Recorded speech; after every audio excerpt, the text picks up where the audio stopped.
Roshan Miyamna and Todo Hindona Kangnere, Maramdi, a Kangnerize, Kogi Manipur dagi professional MMA fighter haitare. Namze the Roshan Zu pioneer money. But then I super fight like the Laramba Isaac Cario later. 12 SFL India Yan Han Low. Ado Manipur dagi haitare fighters. Roshan Ani Subo Nina.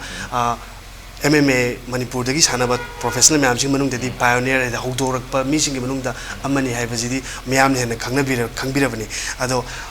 mayam da introduce tawboina Roshan gi laifam adagi imai pana mingna kari kauba ado ichinau na kya no mungtang mayam angda share tawbiwa ai se thawal wang taba sorok mathak ara khangnaba hoi sidagi ne aduga ai gi imai fa ani mag lai ni duga ai gi isinau mari ni ada ai na yai mani iche maga inau pi maga inau pa maga koi mari pun atai isinau sing di MMA nang do na tori bra duga to profession te lai zala ai khata ba inau pa sing lai di moi de na tawhan gai na asayam chong taw do ta am nungai ta professional fighter yam tholok tori ne khalum aduga marakthana hojiki makha chathaboin haitare MMA sanadringi gi mamangda atopa game ga sanabiram balaibra MMA ji mak direct horopra natraga atopa hana game sanaram bagi background ga di laibsala sengbadi aise 2003-4 da ai ekoi lekai gi table tennis hall de ge ha ma table tennis se sanaba hojare yam kuina di yauram drai sahi ama muk tor maga chang hai di ai gi lai ba physics ga chana jada bhai ta ai di me samta ka phanga makte hai ta table tennis me se sana koi adai matung de ai se si ai ngon da kana roi khang ba de ge ai je khar lapfo ga ai je khalle ai football si start to jira ai khallaga ai koi chang hai di ai gi lekai je da football gi kaino si irei lai ta ba yam ba sing lai raga su yam tang lai woi adai ai na sum tawang khangde lai akoi ju angang oi dum pangchat chatla laikai da bon tet kaum dagi akoi gi ai hoji ai bu yan hana sembirak pai gi thawal ningom dagi ai gi oja hemandro hai ningom hemandro ma gi sanabam je koi laikai da hongjalak pane ado hongjalak padu da sengna hai da matam nu da ai je Hachang gi phibom jam phatta wai ta koi ang hanjing na hai do khonglai chu ba hai adu dagi ai je isana kija ai di yauge hai ra ga thi na nga tan thorak kan ra ga na sa je da yam na kano to ma phaw ado ai hai budi ngamdre ado ai je sum tha ma mu che moina sana bi yeng ma ai je yam pam di pam jaro sana adu dagi Sana je pame hai budi ngamdram ni nai kamai tong ne khan yeng ai na ai hoji ai na ju ko na budi kano taw sana bom jai na moi na hangra matung nai je nung din da thong je phakai ra sana hai ma ai sana adagi ado wrestling je kam kuina sana birami ado ma gi wrestling sana manung da ai with state level gi national level gi international level gi bo achievement ga di lai gi ba Sembadi ai je wrestling da pura focus tawraga lakhi nanga ori ngai dei sengna ai je wrestling je total 14-13 years ki experience nei on the wrestling da yaws ado matam je aina 25 tagi wrestling start taw se adum 26 da adum school national games adum sana ba okay weight macha sing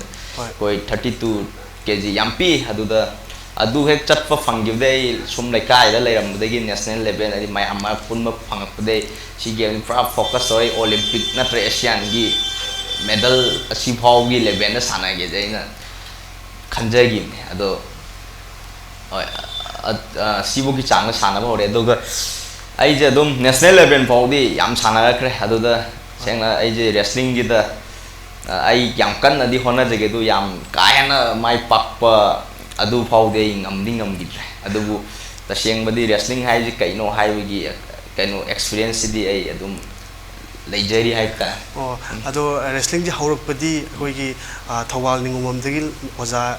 ꯍꯦꯃꯟꯗ꯭ꯔꯣꯒꯤ ꯃꯈꯥꯗ ꯁꯥꯟꯅꯕꯤꯔꯦ ꯍꯥꯏꯔꯦꯀꯣ ꯑꯗꯣ ꯑꯣꯖꯥ ꯍꯦꯃꯟꯗ꯭ꯔꯣꯅ ꯁꯥꯟꯅꯕ ꯇꯝꯕꯤꯔꯛꯄ ꯅꯠꯇꯕꯤꯗ ꯑꯇꯣꯞꯄ ꯏꯟꯗꯤꯌꯥꯒꯤ ꯃꯐꯝ ꯍꯥꯏꯗꯤ ꯏꯟꯁꯇꯤꯇ꯭ꯌꯨꯠꯄꯨ ꯑꯣꯏꯔꯣ ꯅꯠꯇ꯭ꯔꯒ ꯔꯦꯁꯂꯤꯡ ꯇ꯭ꯔꯦꯅꯤꯡ ꯁꯦꯟꯇꯔꯒꯨꯝꯕꯗ ꯇ꯭ꯔꯦꯅꯤꯡ ꯐꯪꯕꯤꯔꯛꯄꯒꯗꯤ ꯂꯩꯕ꯭ꯔꯥ? ꯐꯪꯕꯤꯔꯦ ꯑꯩꯁꯦ ꯑꯣꯖꯥꯒꯤ ꯃꯈꯥꯗ ꯁꯥꯟꯅꯔꯝꯕ ꯃꯇꯨꯡꯗꯒꯤ ꯑꯩꯁꯦ ꯀꯩꯅꯣ ꯇꯧꯋꯦ ꯑꯩꯁꯦ 2010 ꯑꯩ ꯗꯦꯜꯂꯤꯒꯤ ꯁꯥꯔꯥ ꯔꯦꯁꯂꯤꯡ ꯀ꯭ꯂꯕ ꯍꯥꯏꯅ ꯃꯌꯥꯝ ꯃꯃꯤꯡ ꯆꯠꯄ ꯑꯩꯈꯣꯏꯒꯤ ꯏꯟꯗꯤꯌꯥꯒꯤꯁꯨ ꯑꯍꯥꯟꯕ ꯔꯦꯁꯂꯤꯡ ꯀ꯭ꯂꯕ ꯍꯥꯏꯇꯥꯔꯦ ꯒꯨꯔꯨ ꯍꯅꯨꯃꯥꯟ ꯑꯈꯥꯔꯥ ꯍꯥꯏꯅ ꯈꯪꯅꯕ ꯁꯦꯡꯅ ꯍꯥꯏꯕꯗꯤ ꯏꯟꯗꯤꯌꯥꯟ ꯔꯦꯁꯂꯔꯁꯤꯡꯁꯦ ꯃꯥꯒꯤ ꯕꯦꯛꯒ꯭ꯔꯥꯎꯟꯗꯒꯤ ꯁꯤꯗꯒꯤ ꯍꯧꯈꯤꯕ ꯉꯥꯛꯇꯅꯤ ꯉꯁꯤ ꯐꯥꯎꯕ ꯑꯗꯣ ꯁꯤꯒꯤ ꯀ꯭ꯂꯕꯁꯦ ꯑꯩꯅ ꯖꯣꯏꯟ ꯇꯧꯒꯦ ꯍꯥꯏꯅ ꯈꯜꯂꯛꯄꯗꯣ ꯑꯩ ꯑꯣꯖꯥꯒꯤ ꯃꯈꯥꯗ ꯁꯥꯟꯅꯔꯛꯄ ꯃꯇꯨꯡꯏꯟꯅ ꯁꯤꯒꯤ ꯃꯇꯨꯡ ꯑꯩ ꯁꯤ ꯀ꯭ꯂꯕꯁꯦ ꯖꯣꯏꯟ ꯇꯧꯔꯛꯈꯤ ꯑꯗꯨꯒꯤ ꯃꯇꯨꯡꯗꯒꯤ ꯑꯩꯁꯦ 3 years ꯑꯩ ꯑꯍꯥꯟꯕ ꯆꯍꯤꯗꯗꯤ ꯉꯝꯗ꯭ꯔꯦ ꯑꯍꯨꯝꯁꯨꯕ ꯆꯍꯤ 3 ꯐꯥꯎꯕꯗꯤ ꯑꯩ ꯗꯦꯜꯂꯤ ꯇꯤꯝꯗꯒꯤ ꯄꯥꯔꯇꯤꯁꯤꯄꯦꯠ ꯇꯧꯖꯔꯦ ꯍꯥꯏꯇꯥꯔꯦ ꯔꯦꯁꯂꯤꯡꯁꯦ ꯃꯔꯛ ꯊꯟꯅ ꯐꯥꯒꯤ ꯑꯣꯏꯅ ꯉꯁꯥꯏ ꯑꯍꯥꯟꯕ ꯔꯦꯁꯂꯤꯡ ꯁꯥꯟꯅꯐꯝꯗ ꯆꯪꯕꯗ ꯍꯛꯆꯥꯡ ꯌꯥꯝ ꯐꯠꯇꯕꯗꯒꯤ ꯏꯀꯥꯏꯗꯅ ꯑꯦꯄ꯭ꯔꯣꯆ ꯇꯧꯗꯦꯅ ꯍꯥꯏꯕꯗꯣ ꯑꯗꯣ ꯀꯔꯝꯍꯥꯏꯅ ꯇꯧꯗꯅ ꯑꯦꯄ꯭ꯔꯣꯆ ꯇꯧꯈꯤ ꯑꯗꯨꯗꯨꯒ ꯍꯧꯖꯤꯛ ꯑꯣꯏꯔꯤꯕ ꯐꯤꯖꯤꯛꯁꯁꯦ ꯍꯥꯏꯇꯥꯔꯦꯅꯦ ꯍꯛꯆꯥꯡꯒꯤ ꯐꯕꯁꯦ ꯔꯦꯁꯂꯤꯡ ꯁꯥꯟꯅꯕ ꯍꯧꯔꯛꯄ ꯃꯇꯨꯡꯗꯒꯤ ꯑꯗꯨꯝ ꯁꯨꯃꯥꯏꯅ ꯐꯔꯛꯑꯕ꯭ꯔꯥ? ꯌꯥꯝ ꯅꯣꯛꯅꯤꯡꯕ ꯌꯥꯝ ꯅꯨꯡꯁꯨ ꯅꯨꯡꯁꯤꯕ ꯋꯥꯔꯤꯅꯤ ꯃꯁꯤ ꯑꯩꯅ ꯆꯪꯕ ꯐꯪꯉꯛꯇꯕꯁꯦ ꯑꯩꯁꯦ ꯊꯣꯡꯁꯦ ꯑꯩꯅ ꯐꯛꯀꯥꯏꯔꯒ ꯅꯨꯡꯊꯤꯟꯁꯤꯗ ꯑꯣꯜꯂꯦ ꯈꯣꯡꯎꯞꯀ ꯇꯣꯡꯉ ꯀꯥꯁꯟꯗꯅ ꯃꯌꯥꯝꯅ ꯀꯥꯟꯅꯗꯕ ꯃꯦꯠꯁꯁꯤꯗ ꯑꯗꯨꯗꯒꯤ ꯂꯥꯛꯏꯕ ꯁꯦꯅꯤꯌꯥꯔꯁꯤꯡꯗꯣ ꯈꯪꯉꯦꯕ ꯃꯤ ꯈꯔꯗꯤ ꯑꯌꯨꯛ ꯅꯨꯡꯊꯤꯟꯗ ꯊꯣꯡꯁꯦ ꯐꯛꯀꯥꯏꯔ ꯆꯪꯉꯦ ꯈꯣꯠꯂꯦ ꯀꯅꯥꯅꯣꯁꯦ ꯍꯣꯏ ꯃꯣꯏꯁꯨ ꯀꯩꯅꯣꯗꯤ ꯇꯧꯗꯦ ꯃꯇꯝꯗꯨꯗ ꯑꯩꯅ ꯅꯣꯡꯃꯗꯤ ꯐꯥꯕꯅꯦ ꯑꯩꯁꯦ ꯐꯥꯕꯗꯒꯤ ꯑꯩꯒꯤ ꯑꯣꯖꯥ ꯍꯦꯃꯟꯗ꯭ꯔꯣꯁꯤꯅ ꯁꯨꯃꯥꯏꯅ ꯍꯥꯏꯕꯤꯔꯦ ꯑꯗ ꯑꯩꯁꯦ ꯑꯗꯨ ꯐꯥꯎꯕꯗ ꯑꯗꯨꯝ ꯀꯧꯁꯜꯂꯝꯗꯦ ꯑꯩ ꯔꯦꯁꯂꯤꯡꯁꯦ ꯀꯩꯁꯨ ꯖꯣꯏꯟ ꯇꯧꯕ ꯐꯪꯗꯦ ꯑꯗꯨꯗ ꯑꯩꯅ ꯁꯨꯝ ꯇꯣꯏꯅ ꯆꯠꯂ ꯁꯨꯝ ꯌꯦꯡꯕꯁꯤꯗ ꯑꯩ ꯑꯣꯖꯥ ꯍꯦꯃꯟꯗ꯭ꯔꯣꯁꯦ ꯅꯨꯡꯁꯤꯗꯅ ꯅꯨꯡꯁꯤꯕ ꯍꯥꯏꯒꯗ꯭ꯔꯥ ꯍꯥꯏꯗꯤ ꯀꯧꯁꯟꯕꯤꯕ ꯍꯥꯏꯗꯤ ꯅꯪ ꯁꯥꯟꯅꯕ ꯌꯥꯎꯅꯤꯡꯉꯒꯗꯤ ꯑꯗꯨꯝ ꯂꯥꯛꯂꯣ ꯌꯥꯎꯕ ꯌꯥꯒꯅꯤ ꯈꯣꯠꯀꯅꯤ ꯑꯗꯨꯒ ꯑꯗꯨꯝ ꯑꯍꯥꯟꯕꯗꯗꯤ ꯁꯦꯡꯅ ꯃꯁꯤꯡ ꯊꯥꯗꯕ ꯍꯥꯏꯗꯣ ꯑꯣꯏꯇꯥꯔꯦ ꯍꯦꯛ ꯌꯦꯡꯕꯗ ꯄꯨꯛ ꯀꯪꯊꯣꯛꯑꯒ ꯑꯩꯈꯣꯏꯒꯤ ꯄꯥꯝꯕꯣꯝꯁꯤ ꯑꯩꯈꯣꯏꯒꯤ ꯌꯥꯝ ꯐꯤꯕꯝ ꯆꯥꯗꯕ ꯌꯦꯡꯕꯗꯣ ꯑꯉꯥꯡ ꯃꯁꯥ ꯀꯟꯗꯕ ꯑꯉꯥꯡ ꯑꯁꯣꯟꯕ ꯑꯗꯩ ꯌꯥꯝ ꯀꯟꯅ ꯁꯨꯝ ꯍꯣꯠꯅꯔꯛꯄꯗꯒꯤ ꯑꯗꯨꯝ 2007-8 ꯆꯍꯤ 2 ꯃꯇꯨꯡꯗꯗꯤ ꯑꯩ ꯐꯤꯖꯤꯛꯁꯁꯦ ꯀꯝꯄ꯭ꯂꯤꯠ ꯑꯩꯒꯤ ꯂꯦꯚꯦꯜ ꯑꯩꯒꯤ ꯑꯦꯁ ꯑꯩꯈꯣꯏꯒꯤ ꯃꯤꯔꯣꯟ ꯍꯥꯏꯒꯗ꯭ꯔꯥ ꯁꯤꯒꯤꯗꯒꯤꯗꯤ ꯑꯩꯁꯦ ꯌꯥꯝ ꯐꯖꯈ꯭ರೆ ꯍꯥꯏꯗꯤ ꯑꯦꯞꯁꯀ ꯑꯩꯈꯣꯏ ꯀꯠꯇꯤꯡ ꯂꯥꯛꯇꯅ ꯑꯩꯗꯤ ꯏꯁꯥꯗ ꯌꯥꯝ ꯊꯤꯅ ꯀꯩꯅꯣꯝ ꯐꯥꯎꯔꯦ ꯑꯩꯈꯣꯏꯒꯤ ꯍꯥꯟꯅꯗꯒꯤ ꯐꯤꯕꯝꯁꯦ ꯕꯛꯂꯧ ꯑꯣꯟꯕꯗꯒꯤ ꯑꯗꯨꯝ ꯁꯤ ꯐꯥꯎꯕꯗꯤ ꯑꯗꯨꯝ ꯑꯩ ꯑꯗꯨꯝ ꯍꯣꯠꯅꯖꯔꯦ ꯍꯥꯏꯕꯗꯤ ꯑꯦꯛꯁꯔꯁꯥꯏꯖ ꯇꯧꯕꯗꯒꯤ ꯃꯥꯒꯤ ꯔꯤꯖꯜꯇꯣ ꯑꯗꯨꯝ ꯂꯥꯛꯈ꯭ꯔꯦ ꯕꯣꯗꯤꯗ ꯑꯗꯨꯒ ꯍꯣꯏ ꯔꯦꯁꯂꯤꯡꯁꯨ ꯌꯥꯝ ꯐꯖꯅ ꯇ꯭ꯔꯦꯅꯤꯡ ꯑꯗꯩꯗꯤ ꯍꯅꯨꯃꯥꯟ ꯑꯈꯥꯔꯥ ꯑꯗꯒꯤ ꯊꯧꯕꯥꯜꯗ ꯑꯣꯖꯥ ꯍꯦꯃꯟꯗ꯭ꯔꯣꯒꯤ ꯃꯈꯥꯗ ꯐꯖꯅ ꯁꯥꯟꯅꯕꯤꯔꯦ ꯑꯗꯣ ꯁꯤꯗꯒꯤ ꯔꯦꯁꯂꯤꯡꯗꯒꯤ MMA ꯗ ꯆꯦꯟꯖ ꯇꯧꯔꯛꯈ꯭ꯔꯤꯁꯦ ꯁꯤꯒꯤ ꯄꯥꯔꯇꯤꯀꯨꯂꯔ ꯃꯔꯝ ꯂꯩꯈꯤꯕ꯭ꯔꯥ ꯀꯔꯝꯍꯥꯏꯅ ꯇꯧꯗꯅ MMA ꯐꯥꯏꯇꯔ ꯑꯣꯏꯅ ꯂꯥꯛꯈ꯭ꯔꯤꯅꯣ ꯀꯃꯥꯏꯅ ꯑꯣꯜꯂꯛꯈ꯭ꯔꯤꯅꯣ ꯑꯗꯨ ꯒꯦꯝꯗꯣ ꯁꯦꯡꯅ ꯍꯥꯏꯔꯗꯤ ꯑꯩꯈꯣꯏꯒꯤ MMA ꯍꯥꯏ ꯒꯦꯝꯁꯦ ꯑꯩꯈꯣꯏ ꯃꯩꯇꯩ ꯃꯆꯥ ꯍꯥꯏꯒꯗ꯭ꯔꯥ ꯃꯤ ꯌꯥꯝ ꯑꯩꯈꯣꯏꯒꯤ ꯕ꯭ꯂꯗꯁꯤꯗꯗꯤ ꯌꯥꯝ ꯅꯨꯄꯥ ꯊꯣꯛꯄ ꯒꯦꯝꯅꯤ ꯍꯥꯏꯅ ꯃꯤꯅ ꯌꯥꯝꯁꯨ ꯔꯦꯁꯄꯦꯛ ꯇꯧꯕ ꯑꯗꯨꯗꯒꯤ ꯑꯩ ꯏꯁꯥꯅꯁꯨ ꯄꯥꯝꯖꯕ ꯍꯥꯏꯇꯥꯔꯦ ꯑꯩꯅ ꯁꯨꯝ ꯔꯦꯁꯂꯤꯡꯁꯦ ꯅꯝꯅꯔꯤꯉꯩ ꯃꯔꯛꯁꯤꯗ ꯑꯩꯈꯣꯏꯒꯤ ꯔꯦꯁꯂꯤꯡꯗ ꯑꯦꯗꯚꯥꯟꯇꯦꯖ ꯑꯣꯏꯔꯛꯇꯕ ꯍꯥꯏꯗꯤ ꯃꯤꯅ ꯈꯤꯇꯪ ꯀꯩꯅꯣ ꯍꯥꯏꯗꯤ ꯗꯣꯃꯤꯅꯦꯠ ꯇꯧꯕꯒꯤ ꯃꯄꯥ ꯌꯥꯎꯔꯛꯄꯁꯦ ꯃꯁꯤ ꯑꯩꯈꯣꯏ MMA ꯑꯣꯏꯔꯝꯃꯗꯤ ꯁꯤ ꯖꯒꯥꯁꯤꯗꯗꯤ ꯑꯩ ꯂꯣꯏꯁꯟꯕ ꯉꯝꯅꯤ ꯑꯩꯉꯣꯟꯗ ꯀꯣꯟꯐꯤꯗꯦꯟꯁ ꯑꯩꯉꯣꯟꯗ ꯑꯣꯏꯒꯅꯤ ꯍꯥꯏꯕꯒꯤ ꯀꯩꯅꯣꯝꯁꯨ ꯂꯩꯕ ꯑꯗ ꯑꯩꯅ ꯁꯨꯝ ꯀꯣꯏꯅ ꯆꯠ ꯃꯇꯝꯗ ꯍꯣꯏ ꯔꯦꯁꯂꯤꯡ ꯑꯩ ꯌꯥꯝ ꯔꯦꯁꯄꯦꯛ ꯇꯧꯖꯩ ꯑꯗꯨꯕꯨ ꯑꯦꯅꯤ ꯒꯦꯝ ꯈꯨꯗꯤꯡꯃꯛ ꯔꯦꯁꯄꯦꯛ ꯂꯣꯏ ꯇꯧꯋꯦ ꯑꯩꯅ ꯇꯧꯗꯕ ꯃꯇꯝꯗꯨꯗ ꯁꯦꯡꯅ ꯍꯥꯏꯔꯕꯗ ꯃꯤꯛꯁ ꯃꯥꯔꯁꯦꯜ ꯑꯥꯔꯠ ꯐꯥꯏꯇꯔꯒ ꯑꯩꯈꯣꯏ UFC ꯐꯥꯏꯇꯔꯒ ꯃꯣꯏꯗꯤ ꯈꯥꯖꯤꯜꯂꯒ ꯅꯥꯏ ꯇꯥꯟꯅꯕꯤꯅꯤ ꯁꯥꯟꯅꯔꯗꯤ ꯁꯨꯝꯕ ꯅꯨꯄꯥ ꯊꯣꯛꯄ ꯒꯦꯝꯗꯤ ꯁꯥꯟꯅꯒꯗꯕꯅꯤ ꯀꯥꯏꯅ ꯑꯩꯈꯣꯏꯒꯤ ꯏꯁꯥꯗ ꯐꯥꯎꯍꯟꯕꯤꯌꯨ ꯑꯗꯨꯗꯒꯤ ꯑꯍꯟꯁꯤꯡꯁꯤꯅ ꯁꯨꯝ ꯑꯗꯨꯃꯥꯏꯅ ꯍꯥꯏꯖꯤꯜꯂꯛꯄꯗꯒꯤ ꯑꯩꯁꯦ ꯀꯩ ꯁꯥꯟꯅꯩ ꯔꯦꯁꯂꯤꯡ ꯁꯥꯟꯅꯩ ꯑꯗꯣ ꯔꯦꯁꯂꯤꯡꯁꯦ ꯌꯥꯝꯅ ꯏꯁꯇ꯭ꯔꯦꯡ ꯌꯥꯝ ꯀꯩꯅꯣ ꯆꯪꯕ ꯒꯦꯝꯅꯦ ꯑꯗꯣ ꯃꯌꯥꯝꯅ ꯈꯪꯕ ꯋꯥꯠꯂꯒ ꯃꯌꯥꯝꯒꯤ ꯃꯤꯠꯌꯦꯡꯗꯤ ꯃꯤꯛꯁ ꯃꯥꯔꯁꯦꯜ ꯑꯥꯔꯠꯁꯦ ꯌꯥꯝ ꯐꯖꯕ ꯏꯁꯄꯣꯔꯠꯁ ꯑꯣꯏꯔꯤꯅꯤꯅ ꯑꯩ ꯈꯜꯂꯦ ꯑꯩꯁꯦ ꯏꯁꯥꯅꯁꯨ ꯄꯥꯝꯖꯔꯦ ꯃꯤ ꯐꯨꯅꯕꯁꯦ ꯑꯩꯈꯣꯏꯒꯤ ꯃꯤ ꯌꯥꯝ ꯐꯨꯅꯅꯤꯡꯕ ꯅꯨꯄꯥꯅꯦ ꯑꯩꯁꯦ ꯑꯗꯨꯗ ꯁꯤꯗ ꯑꯩꯅ ꯁꯤ ꯒꯦꯝꯁꯦ ꯑꯩ ꯇꯧꯔꯒꯦ ꯑꯩ ꯐꯥꯎꯕꯅꯤ ꯑꯗꯨꯒ ꯑꯩ ꯐꯥꯔꯁ ꯇꯥꯏꯝ ꯃꯩꯇꯩ ꯃꯆꯥꯁꯨ ꯁꯥꯟꯅꯗ꯭ꯔꯤ ꯐꯥꯔꯁ ꯇꯥꯏꯝ ꯃꯅꯤꯄꯨꯔꯗ ꯑꯩ ꯇꯧꯒꯦ ꯈꯣꯠꯀꯦꯅ ꯍꯥꯏꯗꯤ ꯁꯦꯡꯅ ꯍꯥꯏꯗꯤ ꯑꯩ ꯑꯉꯥꯡ ꯑꯣꯏꯔꯤꯉꯩꯗꯒꯤ ꯄꯥꯡꯒꯜ ꯁꯣꯟꯅ ꯍꯧꯔꯛꯈꯤꯕ ꯑꯗꯨꯒꯤ ꯈꯜꯂꯒ ꯑꯩꯅ ꯈ꯭ꯋꯥꯏ ꯀꯟꯕ ꯅꯨꯄꯥꯁꯦ ꯑꯩ ꯑꯣꯏꯒꯦ ꯑꯩꯒꯤ ꯄ꯭ꯔꯣꯃꯤꯁ ꯑꯃ ꯂꯩꯈꯤꯕꯒꯤ ꯃꯇꯨꯡ ꯏꯟꯅ ꯇꯥꯕꯗ ꯇꯁꯦꯡꯅ ꯌꯥꯝ ꯅꯨꯡꯉꯥꯏ ꯍꯥꯏꯇꯥꯔꯦ ꯍꯥꯏꯕꯗꯤ ꯑꯩꯉꯣꯟꯗ ꯋꯥꯠꯈꯤꯕꯗꯣ ꯑꯩ ꯃꯦꯛꯁꯤꯃꯝ ꯐꯪꯅꯅꯕ ꯍꯣꯠꯅꯔꯛꯄꯒꯤ ꯃꯑꯣꯡꯅꯦꯕ ꯌꯥꯝ ꯁꯦꯡꯅ ꯍꯥꯏꯇꯥꯔꯒꯗꯤ ꯑꯗꯣ ꯃꯔꯛꯁꯤꯗꯩꯗ ꯑꯩꯅ ꯁꯨꯝ ꯅꯤꯡꯁꯤꯡ ꯃꯇꯝꯗ ꯇꯁꯦꯡꯅ ꯃꯅꯤꯄꯨꯔꯗ ꯍꯧꯖꯤꯛ ꯂꯩꯕ ꯁ꯭ꯄꯣꯔꯠꯁ ꯐꯦꯁꯤꯂꯤꯇꯤ ꯍꯥꯏꯇꯥꯔꯦꯅꯦ ꯍꯧꯖꯤꯛ ꯔꯣशन पायोनियर हाइनेबा मिक्स मार्शल आर्ट की प्रोफेशनल फाइटर्स देदा अदो रोशन हौदंगी मतमदुददी मणिपुर द एमएमए की ट्रेनिंग सेंटर लेबम थोकते अदगी फैसिलिटी लेबम थोकते अदो एमएमए फाइटर ngasi लेवल जी यौरनब होनबदा रोशन याम लाइन तौरखिब्रा नत्रगा करम करम डिफिकल्टीज फेस तौरगा ngasi लेवल जी यौरइनो हाइबदो कोई व्यूअर्स सिंग अदगी मतुंगदा एमएमए रोशन दौना पुनः पाम्बा चिनाव मैम येंगनी मोद सिंग लेवल यौरनबदा होनबदा रोशना थेंनखिब खुदोंथीब नत्रगा नुंगाइब नुंगाइतबसिंगदो खितंग शेयर तौबियो होय जगे अइसे सी गेम से सेंग हाइदी हौजिक फाव मणिपुर दा याम फ्लेक्सिबिलिटी वालिब गेम अमने अदि कमाय यावदगे कमाय टूर्नामेंट थोकदगे टूर्नामेंट थोकपो फंगजु कमाय ट्रेनिंग तौगदगे एमएमए हाइजी सेंग नाइद ऑल मिक्स मार्शल आर्ट मयाम जु पुनसल लकदिनी मयाम जु कॉम्बिनेशन चानरे सी यारने हाइब सीगी मतुंग जिदा कोई केसी संग परफॉर्मेंस उटकदिनी अदुदा हौजिकसु लैट्री सेंगना सी खल्लगा जु कोन फ्यूचर प्लानिंग आई इसाना लay अदु सीदी मखा ताबोय हाइजर अदु आइना यावखि मतमददि आई जे अदुम सेंगनाइदा आई कोई आई इमा जे याम ती सपोर्ट तौ मी नुफीने आइदी कई हाइता खरा अंगावगी नुसित अमा याव आइदी चटने आइगी रेसलिंग तोरमबाइना दु कुइना सानारगा म तोरगा आई मा जे आई गेम अमा हाइदी हाइद्रा आई जे केनोम यावनी आइदी ताबदा यामना फागी ओइनिंगा आइदी थाजब या वा नते रेसलिंग कोई सानाइना आई ओलनी फुनब यावरगा आई तौरगेगा हाइबदुदा अकुम फागी ओइन खनबोय कसु खुमदे अदु आइना सुम युमदा लैसलक्पा आई जे मखा ताना रेसलिंग सानारक्तबदे आई इमाजिना कनो जे कोइगी मुंबई जिदा चले अदुगा सिगी मतेंगी कोई इमाना तौरे तो मुंबई जिदा इना चले मुंबई चटप कांदा जे गूगल दा सर्च तौने टाइगर जिम हाइना अदुम खतंग ममिंग चले हुजुपुदी माजे लाइट्रे हाइबे यारे मतमदुदा आइना चटप मतम जिदा मुंबई जे कोइरे आइना कोइबजे आइना चत्तुइ मफम जे मतमसे 2015 ओइदे अदुगी ममांग 15 ओइदेने 15 गी मार्च ओइदेने मतम जिदा आइना कोइ चटपजे आइना फोन तौए मोय ओनर जिदा याम थीना थौसाबीदबा हाइदी मीना अदो वाना लापना लम जिदै लागा कोइगी कॉल तौए पाइखत पीदबा कोइ आंसर जे फजन पीबीदब जे सौरे अदो आई जे मोय जिम दो डायरेक्ट चले दो सेंगनाइदा मोय जे देवलानी हाइता महाराष्ट्र जे चलै मफम जे चटपदा अहिंग जिदा थुंगगा हलक्पा याबै लंबी ओइदम अदै जे याम सौरगा ये हलक्किमने लास्ट दै जे आई दिल्ली दबुदी कुइना मतम सांगले पै दिल्ली खर नॉलेज लै जबैना द दिल्ली दा जे कोर्सन फाइट क्लब आइना आइबु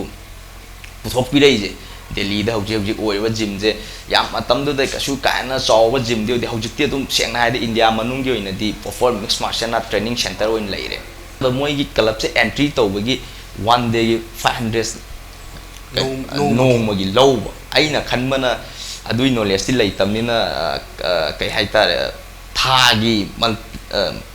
ओइबा मन की ओइबा फ्री ओइरमगने मंथली फीस 500 ने खले खन जे सात बिथोय अदो आई हयंगनि साना फंगनि गा नोआना चले अदुगा कोइगी काउंटेन हाइगद्रा अदुना आइगोंदा आइगी यू फ्री से कोई 4500 से आइगोंदा पिरोना हाइपनि आई जे यान ताबों खंगद्रो हाइ पोसि कैनो अदा माइ तौए दो आई जे अमुक छानाब जे वाला कहन गिरे मेन मथक जे दैना ट्रेनिंग तो कहन गिरे नुमिनी जे आई जे लागा हल्ले नुमिनी जे रूम ले आई खले संतक किदी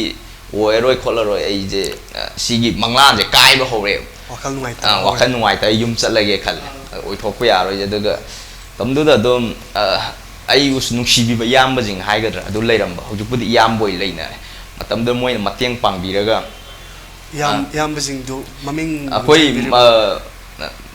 मणिपुर मक्ति नत्रे मोइसे अखोई मतमदुदा अखोई हरियाणा ने हौजिकसु लैरे मोइसे अखोई एमएमए सेंटर जे ट्रेनिंग तौदना अदो मोइसिना ओनर जिदा कन्ना हाइबिरगा ओनर सिना जे वारी सानारे अदुगा hoi matamduda moina ai performance khangoubugi chang samdi pi aina ha ma sang num sida aina ai yam haiba haitawina tana wakhalda ki da we ko se koi lai myam de all trial ai ga loin fudatna je sine na daina fudatna ramalaki adu matung duda si kano myam de thokpane dagi moi je sum ai u san haning ba adugi aina pamadu ubada honor ji da high honor ji na ai je yam nungsibina ai je adum mai gym do mana ai sidi nangi gym ne nang na sai ne khallaga yam phajana section na kano to follow na sumaina ai ngon da kano je facility gum hai ga ai pi gi ba adagi ai je gym do lai ram ni na kamai na MMA yaw ni kamai training tong ni hai ba gi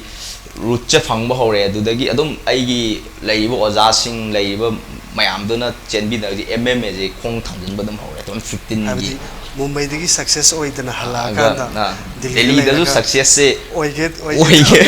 oiroige taram dagi ado hojikti pharazu phatrazu MMA professional MMA fighter have level du yore ado hojik Rosana represent tawbiriba team mai tare ado team jidaidana karamai tawduna selection tawraga Haryana Sultan haiba team jidaida yawgibano aduga asiju irai line yawgi brada traga process masi yam na di lai ra si gi ai career je dum ton 15 na gi yam sang la khai gi mamang gi amateur level gi career hoi do pro mak tek ta khong thang jin bai di arrive zu oi di amateur ji da fajare koi gi mayam da gi koi gi chang lo re ga hai matam du da koi pro ji da ne koi gi chance phang gi adugi adusu mu contender haina trial tawdana mu sana ga dini ado pros si changi bagi wari je sang hai ta samlumna major events ai tare ne abdi fight amateur level the fight tawing kan da yamna phajaba bout kumba na traga fight kumba ugi badagi recommend to bigi ba na traga selection process ta kamai to ba yam samna viewers sing ju khangning ba yarom ni haje masi ai se 2015 gi September 19 da ye je amateur gi fight ai han ba title lo ho khre all india gi 23 second dai na suplex pira ga submission pi gi ba gi mamang ga jo dum amoina thengna da di mamang da dum khangna khre masi han adi matung dai se ton han ma sahi se na dum ai lai fa bai ga dai si gi title je amateur gi title han ba dai na mai pak pa je ngam gre duga adui mathang ta pa dai se khangbi ba hore ai mayam je na sum anga am lei khole na khang ba dai gi ai semi pro hai ga dai khoi gi ai oja jing jo dum mi eng changbi ba hore adui matung dai gi ai je kitang senior oi ba gi semi pro level si dai khoi gi hana amateur dai khoi singa hapna gloves hap pa kano khoi gi elbow knees a lot to dam da je ai na next sana ga da fight semi pro je khoi ni je khoi gi neck forward a lot ai di khusna pi yam danger oi bagi kano je lak ba hore ha nei di singar happy ade rules timing tele ade si kano je lak matam dai je chance phang ba je ai je yam tina junior ne lairam yo fighter me am ji ga hai ai gi experience ga moi experience ga no yam khenare do matam ji da mang thok ki je 24 to 25 November ne koi gi seng na de koi gi yumdang na wi state hai ga ke Nagaland nai na ji MMA ji de India da kwai de gi fajabal level da lak state makhalam ne koi gi yumdon na de lei Nagaland se da hojik moi gi ju yam chawa koi de hen facility je moi ne han na phang re matam da moi na organize to ra gai competition je participate to gi adum itha thaja da na laiba senior fighter me am du sai na line dominate to ra ga dum ani shu ai gi bentam wet ai gi si gi title je na phang je gi chahi ma da dum thangna na ani rak se dum horak pada yam wana changak taraga ju habdi kan hona badagi matami kui duna level khara madi jump up tawra na ado agoina maming MMA mixed martial arts hairaga makoi martial arts khara mix tawre di myam na khanare ado agoina martial arts kimra mun khagidabna ni ko hadi mixed martial arts haida particular sigi martial arts je mix tawraga oigidabni haiba leibra habdi rosandi an badadi wrestler ne haijariba ado wrestler dagi mixed martial arts professional fighter ama yauna gi train torok pajidai da karam martial arts train phangbirak page ado adi viewers sing gi joina koi gi knowledge joina ba share tobiram chengnai di mixed martial art hai bisi kari koi gi event mainly oin event mari ne koi gi Muay Thai hai khangna bai koi gi Thailand gi martial arts yam tina dangerous oi bai koi gi all striking koi standing face to face fight sida moi de allowed loin tawre take down for well out tawre hai be take down koi gi mathak ta lem madagi makha da len tongna ba kano tos the Muay Thai je dum striking koi gi standing gi oina di yam tina maroi ba game ore si adum MMA da ina tamjarak pada Muay Thai wrestling Brazilian Jiu Jitsu boxing hai ba mari si combine tawraga yam pada MMA kanogi amani haina si aina like MMA gi maram da pab da su thengna le duga seng hai da Muay Thai lei khre duga wrestling ji su yam maroi ba kwai da gi strength lei ba stamina ai koi conditioning ti na kan sports si yam darka ta MMA da aduga ngasai horok pada wrestling sanara madu yam fazra kana re hojik chu dum khang mane aina yam thuna ai koi MMA da si level si faula khib ji kai gino hai da ai wrestling background ni hai si ai coach ai lei maruk mapang mayam na loi khangna ro phom ni wrestling ai na wrestling background ji lam da ta di khara dum stop kani thinder gani ai phawa ya de hai leite dum thinder gani hai se dum mayam dum ai loinari ba training partner coach mayam din dum to tat na dum hai le ro phom aduga koi gi kai gum kan da chanamina ba ai tegi nagi colleagues ai tare ne mayam na take down machine na nickname tholen hai tai adu siga bai le na boi dira particular event kum lai gi zala seng hai di event khakte na ta all for ai gi di fight khudi mak che ai na chana jai gi take down jai gi ai na khut ta yaw ba kai no oi na ko ai di mi na kaw la zo ek thil la zo ai gi take down je dum isa da automatic lakcha hai na ba taw da adum mayam na zum khangbi ai di lairiba oja adu lairiba company gi koi gi director hai ta moina dum ubi bai di take down je yamna kano hai na jabi hai ga adu gi match khudi mak chu take down yaw da ba take down hai di gi mong phajab je adu gi mayam dum take down machine nai na ai gi kano nickname je dum thambi ne khoi mi oram badagi machine wera kra take down to bagi ado mark sana kano ba ning singe ado Roshan Manipur da haina wrestling ju sana bire bani special biram bani ado Manipur da ju queen lairam bani koi gi Manipur gi martial arts hai tare ne koi gi sarit sarat lairi di thang ta ado wel lalong ado mukna na chingba lairi sana be participate tawram bugum ba yoram bugum ba ga di laibra ai se seng hai di ai mukna da gi di direct horakte du gai unglai ona oja sing ai tum ai koi gi hairok ta leibo ja sing ai dum sengna tana jare sengnai je laikai gi su lai harau am da kai da de ai mungna dum sana ra kit te aduga adum yubi lakpi gumba moi ai je dum ai ne khoi haina ja sugumba khoi intuna bi lakna phana to dei khoi haina ja duna ai ani be ai gi masi masana ai khoi gi maitai gi pai puna thambiram je khoi gi mukna amadi khoi gi yubi lakpi ai je adum kana ba koi yubi lakpi na tawri ba je koi strength je stamina ai koi gi chen mas body da yam na kaino pi ba kaino ne hojik chu yubi lakpi na ta jo koi rugby hai na dum yubi lakpi gi mong da sana ba game je dum hapta ma gi oi nai ani ahum nakte dum ai gi training gi manung da sa yaw hai je rugby gum hai tar ne modern sports ki rugby je adum hapta gi manung da ai si cardio gi oi na si game je koi mam pulla ga dum hojik chu sana jari ai adagi hojik aina marakta rosana wa haibada tahobada hairok ki oja sing gan haiba mai beta gi ado hairok ta leiba mungna gi oja sing rosana tana bi gi bising do maming matha ni jeng mai yaw seng hai de ai sak buk de do mun na khangjari aduga ai ming de ai kuisalak pani na ai je kitang confuse chumang ga lalang ga ai khang de aduga si jo ai gi oja ai gi homin ra poja heman rojina si baw adum mana aikoi gi lai ba se khangba yam kana fort oi bini na si mai manak ta puraga ai di akhang ba khara do engon da ju kana na bai na chat khraga dum koi wrestling gi oza hemandro na ꯄꯨꯔꯒ ꯃꯥꯒ ꯈꯪꯅꯕ ꯃꯥꯒꯤ ꯃꯨꯛꯅꯥꯒꯤ coach ꯍꯥꯏꯇꯥꯔꯦꯅꯦ traditional martial ꯑꯥꯔꯠꯁꯀꯤ ꯀꯣꯆꯁꯤꯡꯗꯨꯗꯒꯤ ꯃꯅꯥꯛꯇ ꯆꯠꯂꯒ ꯑꯗꯨꯗꯁꯨ train ꯇꯧꯕꯤꯔꯛꯄꯅꯦꯕ ꯑꯗꯨꯒ ꯃꯔꯛ ꯊꯟꯅ ꯉꯁꯥꯏꯁꯦ ꯋꯥꯔꯤ ꯁꯥꯟꯅꯕ ꯀꯥꯟꯗꯩꯗ ꯔꯣꯁꯟꯒꯤ ꯉꯁꯥꯏ MMA ꯍꯧꯔꯛꯄꯗ ꯃꯨꯝꯕꯩ ꯆꯠꯄ ꯃꯇꯝꯗꯣ ꯔꯦꯁꯂꯤꯡꯗꯒꯤ MMAꯗ ꯑꯣꯜꯂꯛꯄꯒꯤ ꯇꯥꯏꯃꯤꯡꯗꯨꯗꯩꯗ ꯏꯃꯥꯅ ꯌꯥꯝ ꯁꯞꯄꯣꯔꯠ ꯇꯧꯕꯤꯈꯤꯑꯅ ꯍꯥꯏꯕ ꯋꯥ ꯑꯃ ꯍꯥꯏꯈꯤ ꯑꯗꯣ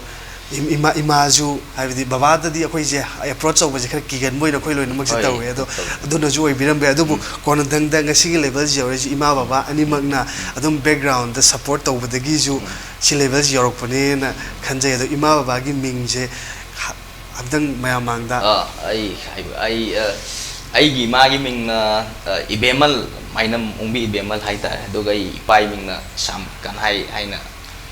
ꯑꯅꯤ 이마기 밍나 이베말 아두가 바바기 밍나 샴칸 ꯀꯟꯍꯥꯏ 아도 이마 로션가 이마가 바바가기 밍조 하이비레 아두가 마락시데이다 나카탕 ब्रेक मचा लौजगे कोई व्यूअर्सिंगना लाप कमेंट अदगी रोशन हंगबिनिंग क्वेश्चन लाप मैमदो पुन्ना रोशन करी करी आंसर मैम की पीबीगे हाइबदो अमुक शेयर तौजरके मणिपुरदा वाइट रिवोल्यूशन हौदोक्तुना चनहनबगी पांदमदा YVU Dairyna अनौब मखलगी टेक्नोलॉजी हाइबदी पेस्चराइज अमसुंग होमोजेनाइज तौरबा सिंगल टोन अमदी डबल टोन द पुथोकचरी हाइरिबा संगो मखल असि मिपुम खुदिंगमकना थकपा यारबा लंथोक्त्रबसु सिजिनबा यारबा अफबा मखलगी संगोमनि डबल टोन हाइरिबा संगोम असि फैट की परसेंटेज चांग यामना हंथबा डायबिटिक पेशेंट्स हेल्थ कॉन्शियस ओइबा वेट पु कंट्रोल तौरिबा मिपुम खुदिंगमकना थकपा यारबा अदुगुमलबा इरमदमगी ओइबा संगोमनि मसिदसु नतना संगोम सना अमदी घीना चिंगबसु पुथोकचरी हक्चांग फना लेनबगीदमक्तदी लेजरे अमता ngairaba YVU Dairy Milk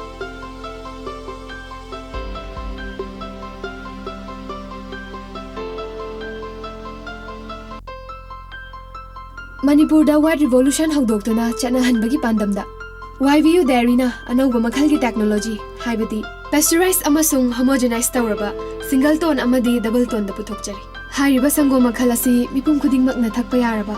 लंथोक्त्रबसु सिजिनबा यारबा अफबा मखलगी संगोमनि डबल टोन हाइरिबा संगोम असि फैट की परसेंटेज चांग यामना हंथबा डायबिटिक पेशेंट्स हेल्थ कॉन्शियस ओइबा वेट पु कंट्रोल तौरिबा मिपुम खुदिंगमकना थकपा यारबा अदुगुमलबा इरमदमगी ओइबा संगोमनि मसिदसु नतना संगोम सना अमदी घीना चिंगबसु पुथोकचरी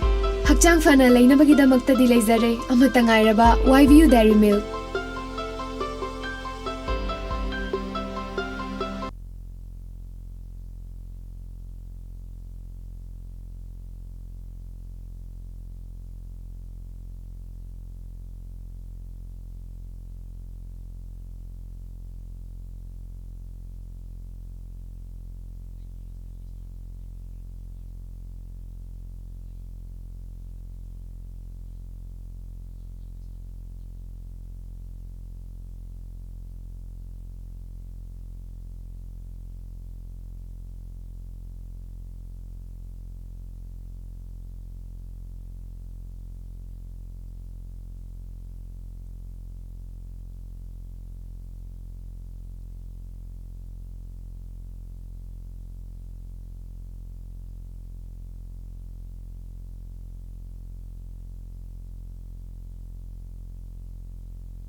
welcome back. Ado hujik Bisan Maitai na question nama hangbirei man haise Roshan UFC da yauba yabagi chance kadai phau wang na leibage amukta haibi yauba ai oigadira ai marup si oigadira ado ai sum khanbada Roshan da hangpa oina warambi ado shigi answer oina dum hires UFC phau yauba ai on the chance Shanghai ai confidence ai skill si matung ai hojik pau gi ai khara wali ai aduga kana aki makata na ai mateng pang mai ngon to facility je pibi bata ga di ai yam thu matam da ai di hi ama natraga ni ji manung da ai ngon da ai yogai yam gi chance le do hojik se ai ngon da wat pa je ekoi sida leiba India level da leiba fighter sing tina wali je ka shuna te ekoi gi training je hen phong phong je phang da bi ni ai training hen phong phong je lai akoi gi India ri ma pan tho ga USA da leiba ekoi Thailand da MMA gi top team leiba American kickboxing ka sumaina maming chatlawa training center ma'am ne ai sugum ba sigi join to ba ji darka ta join to adu phaw yong na hona ba dum kay adum sel hai sel di chang na bani na dum sel gi khudong cha da si ne do kana kari gumba ai honari si matung na kano lak ba si ai ngon da gi thaja ba khale ai si gi mafam ji yong na ba training phangani hai se dum thaja ba le kui da na oh okay ikui den sigi training gi khudong cha ba phangani hai gi thaja ba le hai ba aji hai do mayam na leiba se koi gi ai bu mateng pang bi bangam ba hai ga sugum ba ai ngon da khudong cha je pb ra ga di ai yam thuwa matam da ai sigi platform si da yong na bai shana yam chaw ba ai gi ju focus ni UFC da chatlaga punaru ba UFC da mai pak pai se duga mayam na su adum si tat ta ne ngon hang mo from si kamai yo da ge kamai chat ka di ai do ai sa da ju yo bani hai wi confidence le do ai ngon da phudong cha da dai na hai ja gi da ai di sel gi du de gi koi kitang mateng ge wat bai go sponsorship kum ma je ngon da ka hena phang do ai di ai na lai from je ai di sugumba khudong cha sponsorship kum ma je kitang marang kai na la ga de yam thuna ngamgani haijata yam samna hairabada hujik Roshan da physically mentally award pam te leite wali ji sponsorship wali ji paisa aduni partner phang da ba hena phang da ba hoi adugi khudong cha do khangne tai ti aduga marak thana hoyo mayam viewers jing ju yam interesting oiba question hangna rei hujik tu ga mai leina na tom yumnam na hangbirei ba question jina Manipur da MMSC mapung phana yokhat hange hairabadi Manipuri peoples amadi sarkar gi kari thaurang lokhat pa mathau tai amadi tagani yam phajau question ni si seng hadi sarkar jinabdi ngam do badi leitre kai gumba moina mideng changbi ro sigi popor oi matik chaba gym je sarkar gi mai kai de lak pa tar wa aduga sarkar khakta juna ta nai koi leibiri ba koi gi ka maming leiraba koi gi supporter sing ai da company gumba adum sa adum ka hena pai ba mi bu mateng to wa sana bu yok khatning ba company jing jina moi gi mai kai de gi sugum ba khudong cha ba je koi gi Manipur da leiba siu pamja wangang ai gi makha ta ba ai ga mana ba yam lei hado sugum ba mayam se gi khudong chan gi ha ga di ai na haijari ba si gi mai kai de gi khudong cha je la ga di yam thu nai koi Manipur je koi gi India to khre koi gi world class ki platform da performance fadana utpa ngam ga da ba anang yam lei ai ta do si sarkar ma di leiba ai koi gi minung si chawba ai koi gi people sing marak ta gi adum support angadi chan habni chumi amaram da yam chumi haijaningi maram di kaino hai kan da Manipur je sports ki lam da di India da thoidok hendong na maming leiraba lamni na dum khan be martial arts ta ju ade atopa sports ta ju yengu kanda ado si makti oiraga ngasagi question da amu halakpada tasengna mi mana kaiguma mata singna pama kanda dugi struggle je karai phauda karai kayam yamna struggle tawi kaiguma achieve tawna bhona bada kaya kari karam makal gi struggle tawge haibado rosandi isana wrestler am oiram badagi MMA fighter am oirina bagi lambi sida thengna rakhrone hairiba adada kari hojik laibje rosana international level da UFC guma fighter oige haibagi MG hai tare hojik laisna si yorking gida ngasagi amateur gi level da fight tawgiba matam aduga amateur dagi semi professional oiba matam oirakpagi matam adugi matam du da laigiba struggle gi mari lainaba interesting oiba mayam na ju khangma kana gadaba aduga rosana ju adum punchi ju pakawroi da experience kai oi adui yamna wari yam marang kai rai ta aina si manipur da leirame aduga aina khanje ai wrestling gi level je wange haina adu matam da aina Delhi gi khudong cha je phangkan da Delhi da leirami mi jing je u matam dai je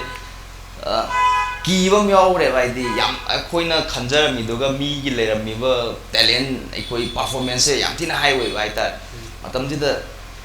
ai du bang re ai tong ne lak ngai wrestling de dum yam phaja wari yam lai wa gi bai di cheng na ha da ina lek pa je ko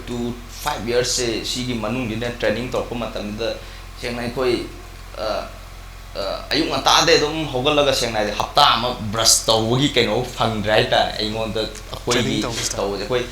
Delhi da koi pung 8 ta no an ba koi keno to matam di da koi pung mari dei ne koi ja ta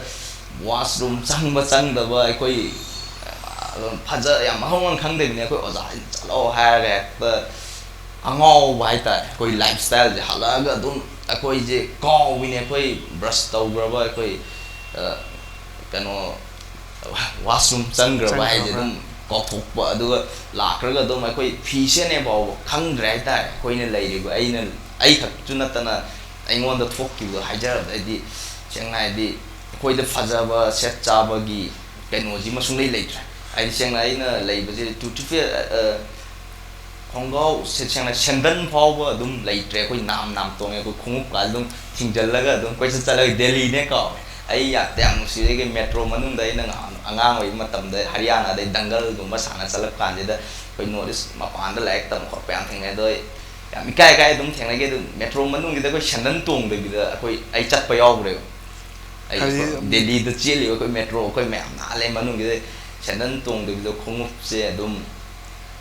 nam tonga dum chakki ba dum I would focus completely wrestling katang do way of wrestling do dum wrestling si MMA wrestling ya je chang ai di sports lai ba poti akoi gi strength gi oi ba energy akoi gi reaction time sama na wrestling MMA chang ai da kind of different like tai kan ai di si gi ai na wrestling do wa gi ba myam do mai cha do MMA da ai na yam thu matam da improve oi gi ai na awai corner gi ai di adu gi ne ai dum hygienic hoi amrom daida mona khandaru taragati atopa mapan da khoi viewers ari uriba minadi kai no mana metro manung da ai seng nai dei di notice koi Manipur ma saman dei di ai hazang kam jab jai ngon da ai Nepali ma saman le ai di yam thengna kai ngon da ba du to ba kai hotel chang matam dai ngon da ba ai yaw re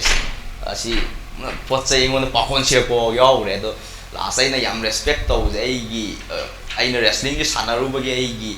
identified oi po sai gi koi cauliflower years ai cauliflower years e uma tam da di hai si di pehlwan ni na wrestler ni ha ga mi yam kai na ki ga respect to ki ba ai police na phao sum pha bu khot pa dai gi na ji u ga koi gi cauliflower ai si pehlwan yam tin na respect ut la ga swai na adun ai yam prop to dai sa dai gi na kong gi ne ai gi years habdi mapan gi kari seli kari khungup tongi kari phuri pajabali li hai bizu gi mahutta adai inner quality hai ta ne ado naz de loi ut kra na ji na haudik so seng na ai yam ba jing adum hai bi ai gi as rosan nang di phuna da ju ane nang na du matam da mi do ki thola re na ko gi na ji gi yam mateng ai di ai hona ju je dum kano tawbiba ai proof je MMA fighter jo dum chamani mo ju wrestling background de horpa boxing de horpa BJJ de horpa kamu je BJJ ju wrestling makhal lam ne dona cauliflower je u matam hai sidi training tor ko mini na hai ni ngonda ki ba ma haw je lai ne yam habidi hapta ma natraga tha ma tawbada sigi level ji yor kada na te adum cauliflower year ama lak mana sigi kano condition de lak ko mi ha je line lak re khara di tawra le hai je moi adum kano taw kamu no khangam je masa da jo adum ai ga MMA da ju wrestling ju sam ane ko je ai wrestling chana ma tam de opponent je hai bai ta ba je mana dan je de MMA da ju na tha la as mali wrestler ni BJJ background e ground chi strong way ram ne ha da moi da kan dang ai gi kano ji na confuse pi of fight ya di ai opponent ji da ngahon ba chingna ba di aduna ai si je ai gi di yang ti na best side habidi opponent na ma je wrestling doctor na traga striking doctor have confused at pa element so way adu ai aduga ngasai wai du dai na sum ningjang ubam lai re hujik laiba levels da India gi laiba levels hai ta state sponsorship kumba adugumba darkar lairaga international professional fighter hai ta wagna bhona ba sponsorship adi facility wa level ma'am ji marakta ai khangning ba mana India bodagi seminar gumba tawba je moi je laga koi fighter je mateng pa hauji je lai nei ju ai yam thina sida improve oi bangam je heng nai dai ne question fight club je chang pa dai ai je first day Indian course ju yam thina koi gi phajaba ma gi technique jo India da dum Brazilian ji su ji da ma je dum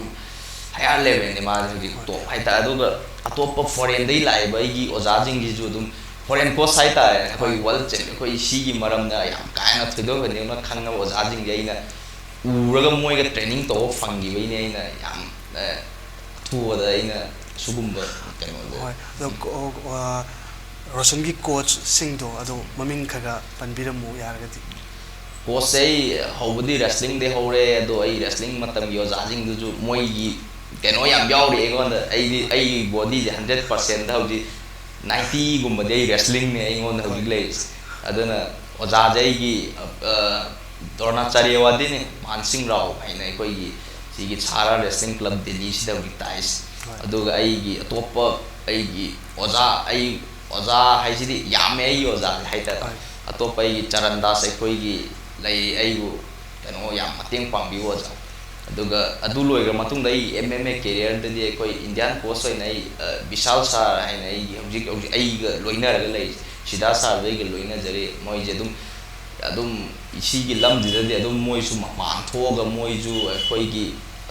thi jarur ga khang mu myam da koi da tak pa phang ba do koi na ju yam kana phone moi na jo koi da khangan ning do koi na moi di knowledge no phang aduga ai foreign course da ai Ivan Thompson ai koi gi Brazilian jiu-jitsu gi 5 times world champion on the training piece ye adugi matung da ai gi atopa course am lai ga ai gi konbe ai koi gi Europe tai lak pa coaching ai ga dum loina ja ade hoji Bangalore da lai ai ga hoji offer in MMA tai ju Australian coach tennis ai gi Indian coach na hoji na Vishal sa ai je loina ri aduga Australian coach se foreign coach ani amana offer MMA gi course aduga amana koi si Brazilian jiu-jitsu ai important noi koi martial art koi MMA ji da di moina so koi gi UFC hai je koi gi Gracie family ai no li khangnai je moina so koi gi mixed martial art se moina so how do kim ne UFC case manung da phuna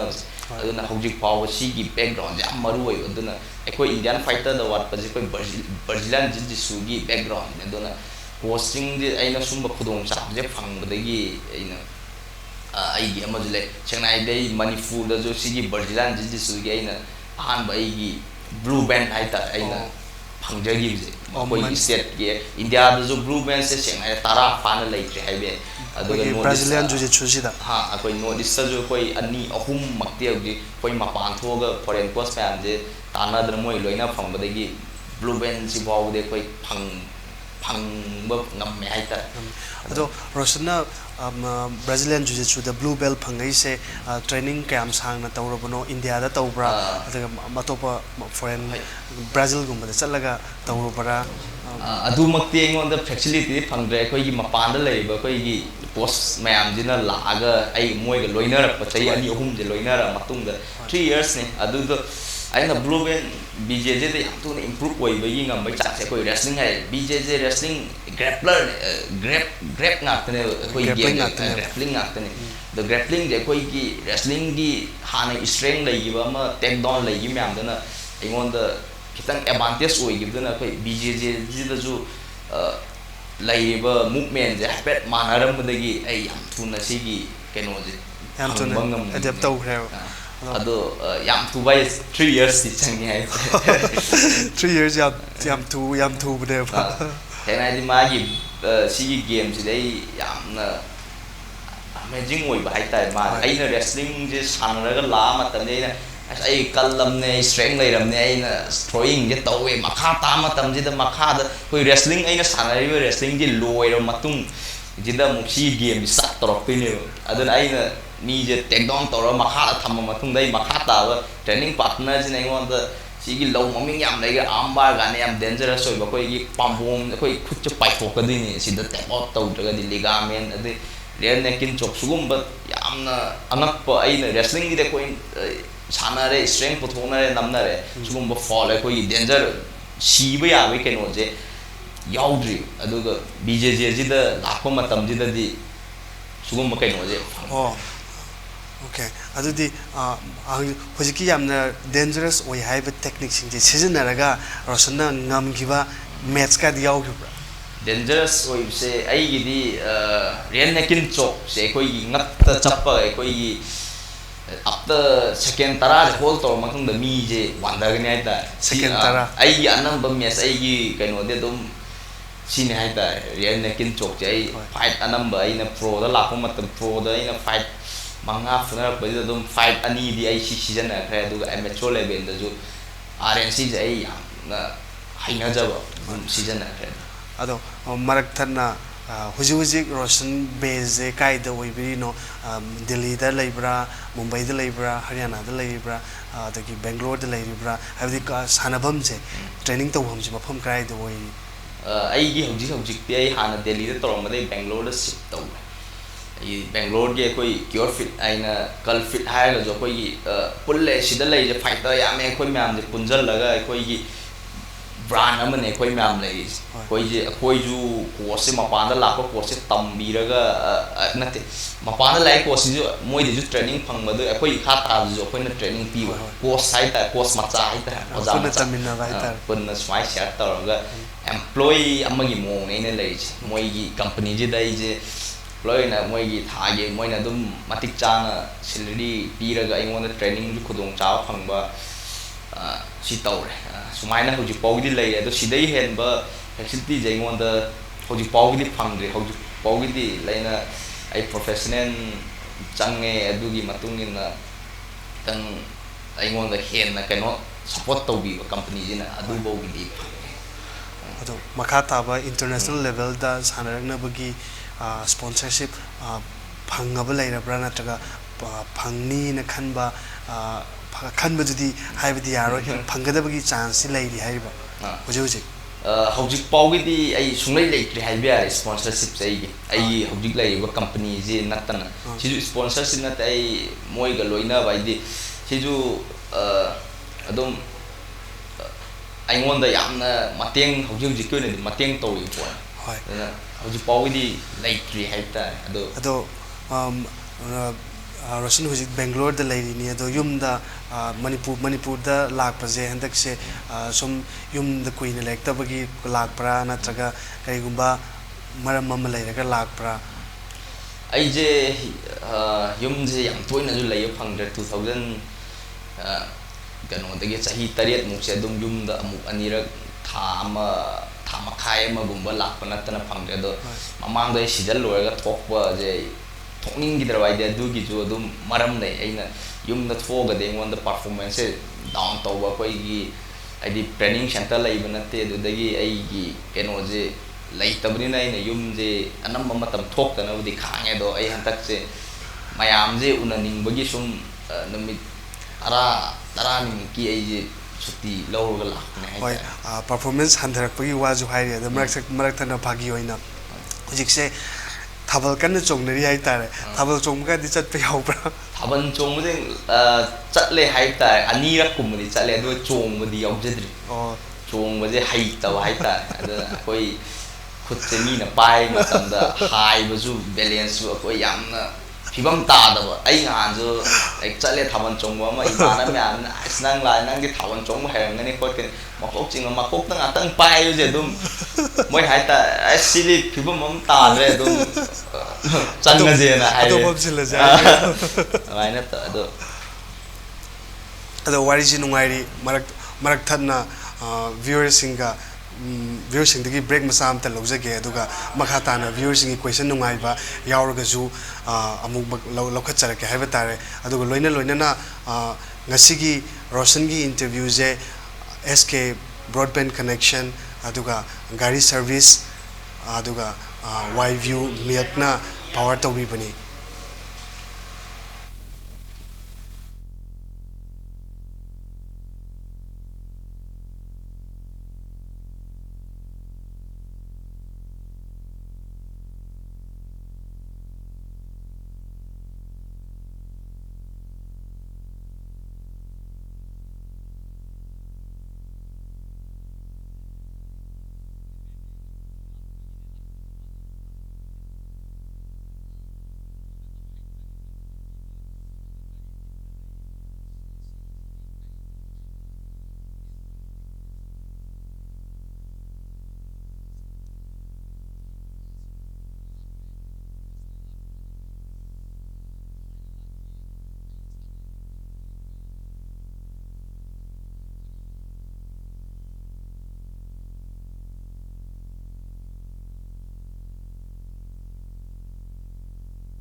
Manipurda White Revolution hogdoktuna chanahanbagi pandamda YView Dairyna anauba makhalgi technology haibati pasteurized amasung homogenized tawraba single tone amadi double tone da puthokchari Hairiba sangom makhal asi mipum khudingmakna thakpa yaraba lonthoktrabasu sijinnaba yaraba afaba makhalgi sangom double tone hairiba sangom asi fat ki percentage chang yamna hanthaba diabetic patients health conscious oiba weight pu control tawriba mipum khudingmakna thakpa yaraba adugumlaba iramdam gi oiba sangom masida sunatana sangom sana amadi ghi na chingbasu puthokchari hakchang fana leinabagi damakta di leizare amata ngairaba YVU Dairy Milk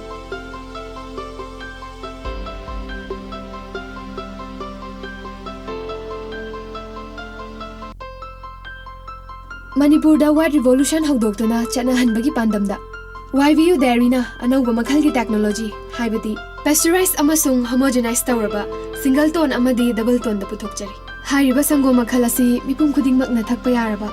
lonthoktrabasu sijinnaba yaraba afaba makhalgi sangom double tone hairiba sangom asi fat ki percentage chang yamna hanthaba diabetic patients health conscious oiba weight pu control tawriba mipum khudingmakna thakpa yaraba adugumlaba iramdam gi oiba sangom masida sunatana sangom sana amadi ghi na chingbasu puthokchari hakchang fana leinabagi damakta di leizare amata ngairaba YVU Dairy Milk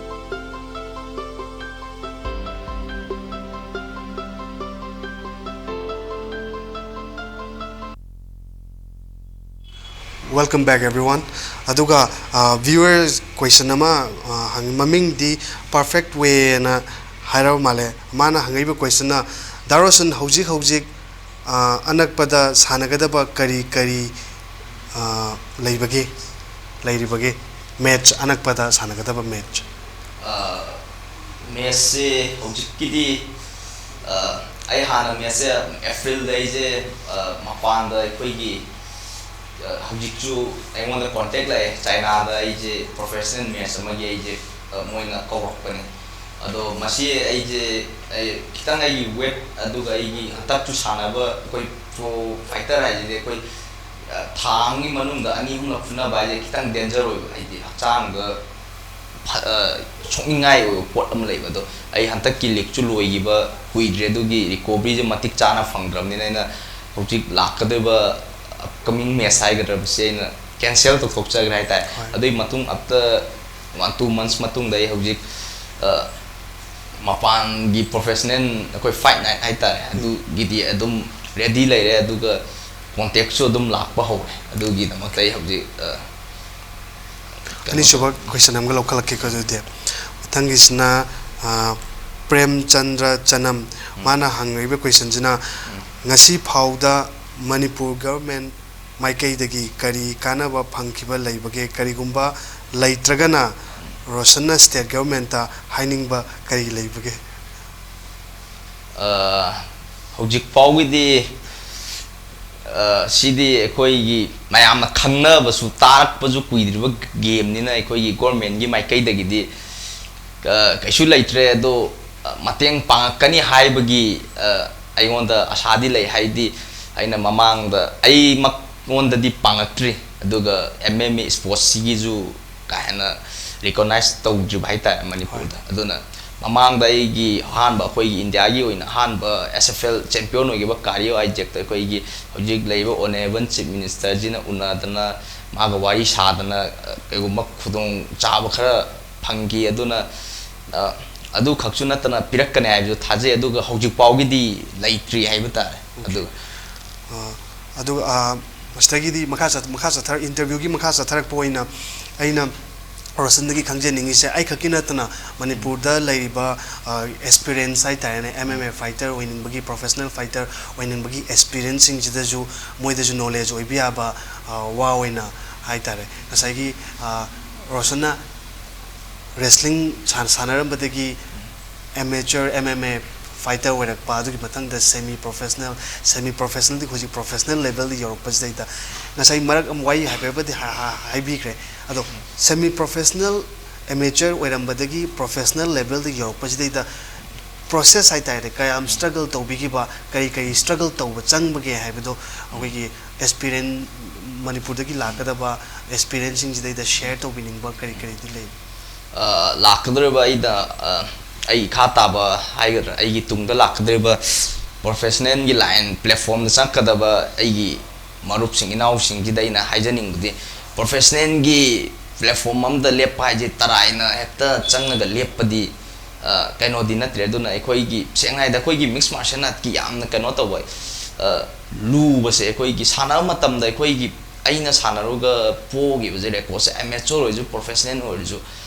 mang ba ya da bam lei aina seng hai ga di masi pu ani sana de ma di po ne do bu seng hai di po ba ji di yam phaja do pot am loi mm ada sana ning ai na ji pro da chance phang ga su chang badi aina adumakti hairoi agi professional gi platform da local fighter hai je amateur da adum yam masing khang de aina sung khangja da 20 wins oi ba fighter for professional platform da changakri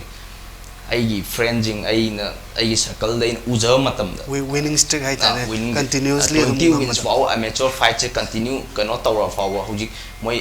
platform ni chang ba ki professional platform da yoge haragadi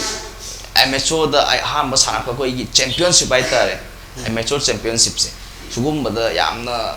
phajaba performance ula matung da ko igi pro ge leiba company myam dina mawon da midyeng am changkane haidi kitang khangak pai do khanga matung da magi chang sama soidana pirakkan haidi akoi sida lao kholo aduga sengai da SFL aina ahamba amateur level sanare anirak ai je title weight class ani aije champion oyo fange adu matung da aije sahi ema break lairaga aije je file league aina koi gi sugumba atop professional kitang SFL gumba natre ma ju platform je professional oyo ju kitang mayam khangmo watli baita sida ai gi opponent se kainoni aije amateur da de aije champion oyo ramni na mayam khangbi adu pro ji kamaina entry tawgani haije how bagi ai ngon da chance fange ai gi lai bai opponent je matam do ma je SFL gi ju matam do gi ju ma je star hai tai ma gi koi all india gi ne ma star fighter am da ma ga ai ga je chance ma lak ba koi ni funa bagi koi gi 2016 gi 16 oi ni 16 gi October something tarik tai kau jagre loiramdai hai ta loiramdai sida koi ni je funa ba kano to da ma je star ne matam da koi di debut hai ta pro da koi ni sana matam da change adu ai ga ma ga sana ma ai performance ma je star ro ma ga ai na yam thina lakcha mong da aina me se kano to re hai ta ai di ma je first round da aina phadana dominate to hogat pa ba ngaman gi drai da adu second first round je matam je kuirak ta bai loi gi first an ya ho da ai gi ngasai ai gi low ji rian hekin cho aina koi gi submission pi bu ji ma je first round gi minute ama complete oi dikai na submission je to ne adu matam je ai je nomi che harau rei pro fighter foreign do tung dai je kai oi du ne khang da ai kamai na si SFL gi sida arena ji kamai join to du ne je tumin na lai ai khang di matam da adum news dina adum hojik mayam na khangbi da gi adum ai news se yogre SFL gi leiba moi gi director moi gi organizer jing gi marak ta gi yogram ni na ai won da moi next adu gi aina adu gi next year gi SFL season gi dam tai je nang sida akoi da trial people la o ai na je kore moi adu gi khudong cha je phang ado direct ai si me se kar ba wai je direct platform ji changan ri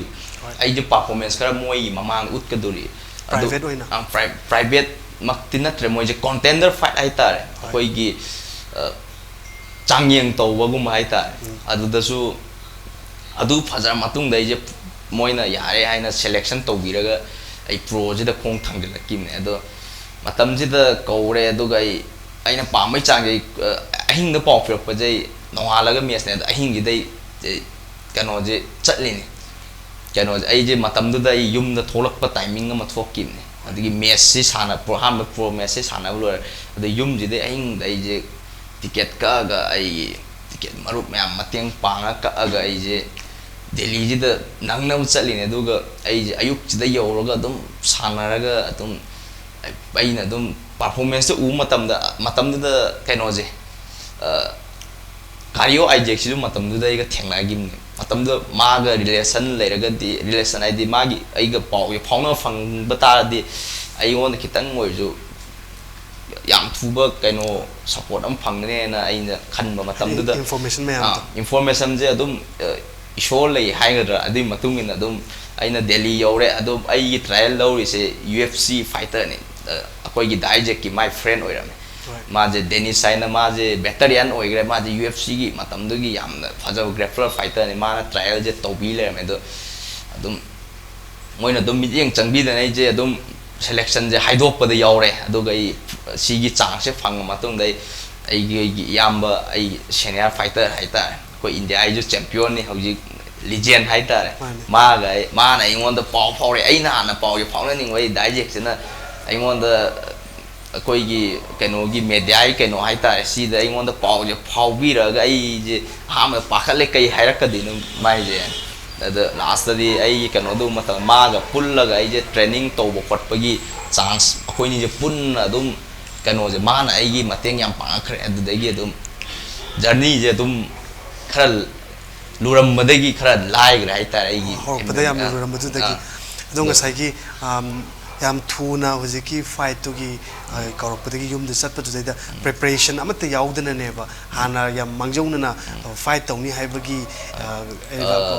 pau je phang da bida adum chatlaga fight taw da performance phasana pirame hai bne hai adun aigi sanab jaidi oxygen je ingon di laser right I di anytime aigi wahayam le di anytime anywhere I'm ready to fight aina aigi kaino am le adu ne matam du top ingon 15 days phade moina ingon da invitation torok pa je sanai me su main event e koi gi lai fight je kwai chaw main event ka chini aina sana wi chance phang je aduga dum ai ready dum practice se adum lairabnina adum insada adum ready lair haita anytime Rosana jo ji haibire oi Manipur gi pioneer haitare kari wai jang na jo ahan ba khangna bada adum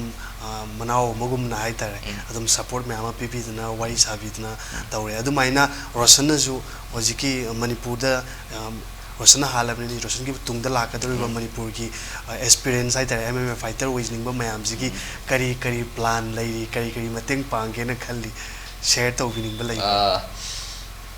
seng de ai je kaina kano aingon da matik chana mateng pang bagi kano di lai tribunina sengna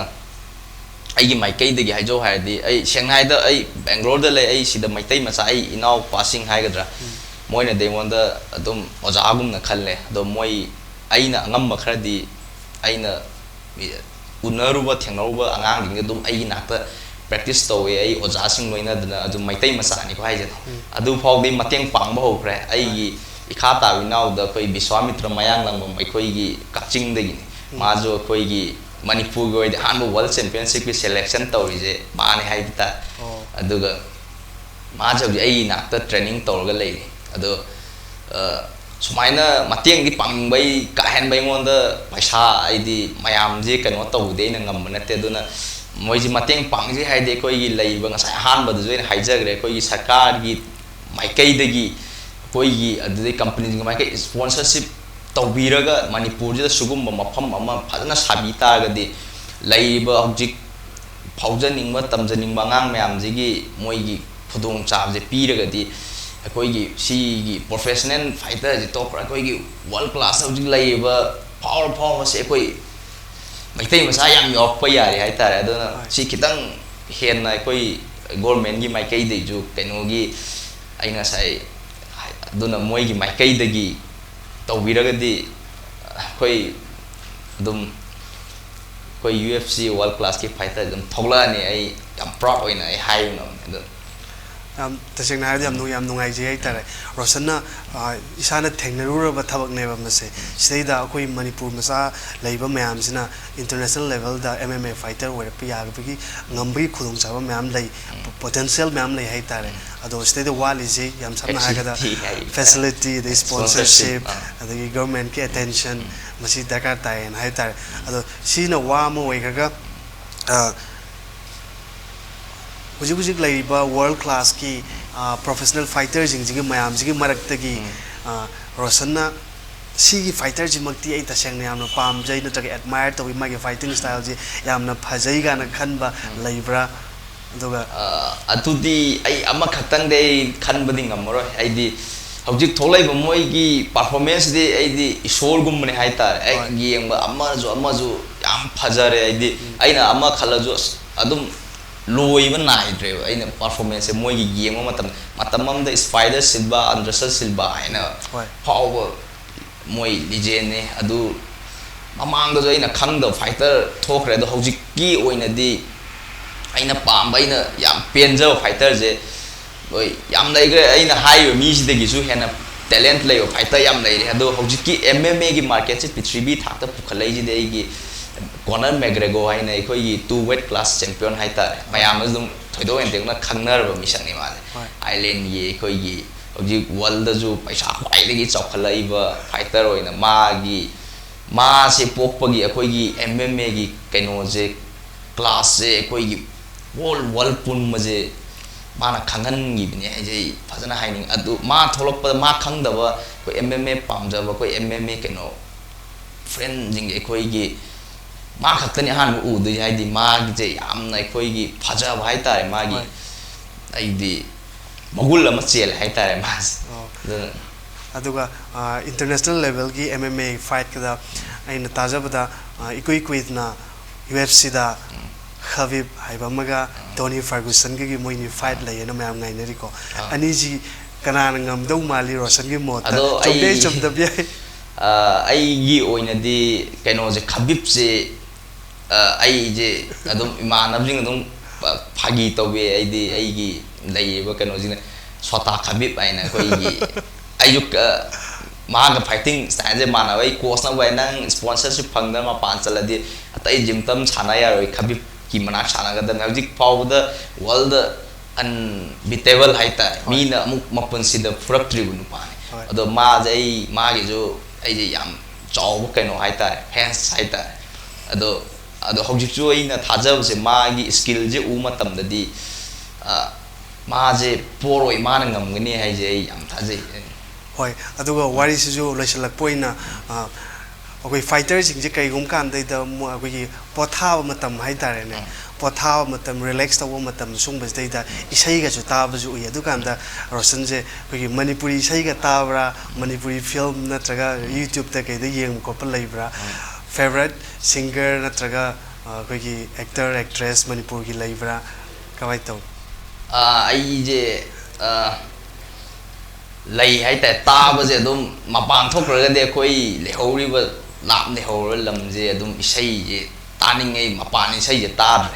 adana adum yam toin ta khoi oja tap ta isai khoi gi da sori gi isai di adum tha ra hai ta dum toin adum tai patha matam da tab dam nungai jai aduga